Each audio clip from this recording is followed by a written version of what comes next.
Hi guys, here to review Star Wars Episode 5, The Empire Strikes Back, as part of my, look back at the Star Wars movies in preparation for Star Wars: The Acolyte. And this is a follow-up to A New Hope, so immediately following the defeat of the Empire and the destruction of the Death Star, the Empire is still, you know, still having an effect on the galaxy and still, ruling with tyranny. And we have, probes being launched onto an ice planet called Hoth, and Darth Vader is in search for Luke Skywalker, who was the one who blew up the Death Star. And so he's obsessed with finding Luke Skywalker, and he's sending out those probes from the Star Destroyer to find and capture him.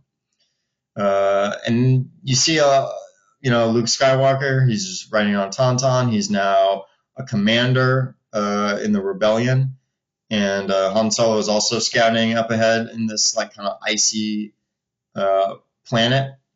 And then something happens. Luke is taken out by a Wampa. He's knocked unconscious, and kept in the Wampa's cave, but he has his lightsaber and he breaks free, gets out of there, and you have like the main kind of plot moving where he's on the snow, and there's a vision of Obi-Wan, his Force ghost, and he's telling him, hey, you gotta go talk to Yoda on Dagobah, and he's gonna make you into a Jedi Master.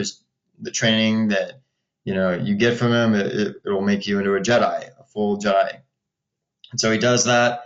And then a couple scenes later, we have the probe droid. It's aware of the rebels on the planet, and so the Empire launches a full assault on Hoth with the AT-AT walkers, ATSTs, snowtroopers, and the rebellion is also fighting back with their forces. You see the snow speeders, which are awesome.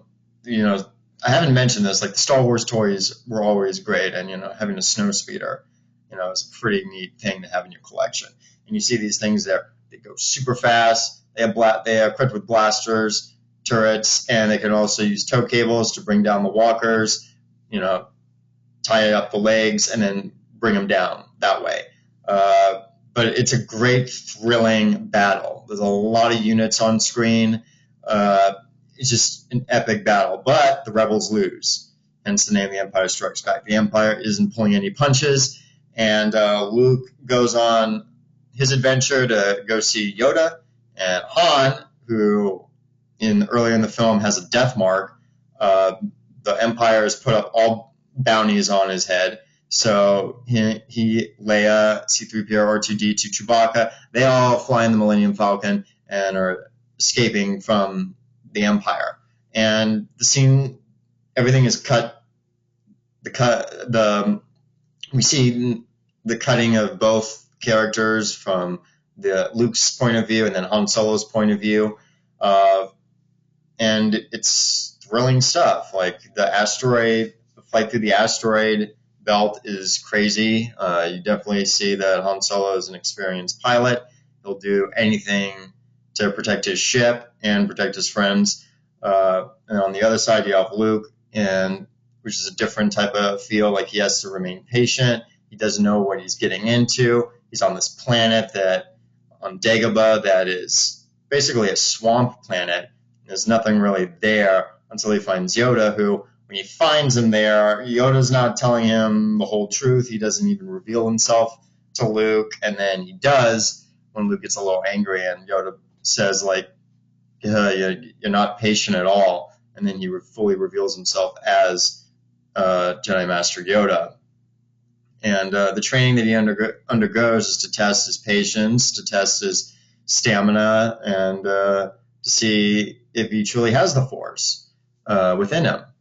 And Luke, there are moments where he just straight up quits. He doesn't want to even become a Jedi. He's downtrodden, and then Yoda kind of shows him that you can do it. It doesn't matter how tall or big you are, like, it doesn't matter. And he like lifts up an X-wing, Luke's X-wing that's like submerged in the swamp water, and he gives that amazing quote to Luke after he says, this is, you asked for the impossible, and then he tells him like that is why you fail, because it's so easy for you to give up. You just don't believe in yourself. You have no belief in the Force, and that's why you fail. And but eventually, like, Luke gets it down, and then he sees a vision that his friends are in trouble, and Yoda's like, no, don't do that. This is the dark side luring you. You don't want that. Your training's not fully complete. But Luke decides to just go on ahead and save his friends. And in the prequels, you have that. You have Anakin doing stuff like that, and this is where I kind of draw on both the two characters, Luke and Anakin. Anakin would have those sequences too, where he was like, I have to protect my friends, and he's very emotional. And in the Jedi Code, it's like you can't be emotional. That's just, that'll lead toward the dark side. But I feel like Luke had a balance, and I feel like for him, it's more for the greater good. I don't know. I feel like Anakin, there was that selfishness, possibly. I feel like Luke, the way they handle both their trauma, I feel like Luke handles it better than his father with certain elements in both the prequels and the original trilogy. I feel like Luke has a better way of handling himself than Anakin in this situation. Of course, we haven't gone to the sequel trilogy with an older Luke, but for right now, it's stupid that he goes over there to Cloud City to find out the truth and to fight Vader, but at the same time, he wouldn't have found out who Vader was, that he was, his father, if he didn't do that. And so, if he became the most powerful Jedi and then fought Vader and killed him, he wouldn't have known that was his own father. So I feel like, it just works. It just works for the story. It just works for, the character of Luke, and why a lot of fans of Star Wars like him is because, he is a good person. So we get there, we get to Bespin, Cloud City. Han's made a deal with Lando, but it doesn't go well. And Lando, has the stormtroopers and the Empire and Vader waiting for them. And and then Han, Leia captured. Han is frozen in carbonite, and this is all a trap laid for Vader so he can get Luke. And then what leads to that is an epic duel between Luke Skywalker and Darth Vader. And for me, this is my favorite duel of the whole Star Wars saga. It's scary. It's intense. Luke is out of his league. He doesn't know. He's not, even with the training that he has under his belt, it's still not enough to take out Vader. And Vader is just messing with him constantly. He's not even, it's kind of like martial arts. Like, he is just messing with him. He is not there to kill him. He is just messing with him until he, weakens him enough that he can, capture him. But he's not, Vader's not, he's just making it seem that Luke has the upper hand. But in reality, it's Vader. And then there's that classic scene up on that kind of spire thing with the guardrail where Luke gets his hand chopped off. He's hanging on that large spire thing, and Vader then says, "Hey, did you know that Obi-Wan didn't tell you about your father, how he actually died?" And Luke's like, "Hey, you told me enough." And he says, "No, I am your father." And that is still to this day one of the craziest revelations in film. I don't remember when I saw it on VHS. That was intense to hear that, because I didn't know anything about Star Wars, and so that wasn't spoiled for me when I watched Empire Strikes Back on VHS. I had no idea that Darth Vader was Luke's father. And so Luke falls, and what's been discussed in this movie is that, there is another. Yoda says that when Luke flies off to save his friends, that Obi-Wan's Force Ghost and Yoda, they talk about, there is another, and that person is Leia, and Leia can feel Luke being in trouble, and so they fly the Millennium Falcon underneath Bespin, that giant kind of like spire-looking station, and Luke is hanging off of some antenna thing, and they get him out of there. Han's already on board. Slave One, piloted by Boba Fett. That's another thing. Boba Fett. That's his character is mysterious.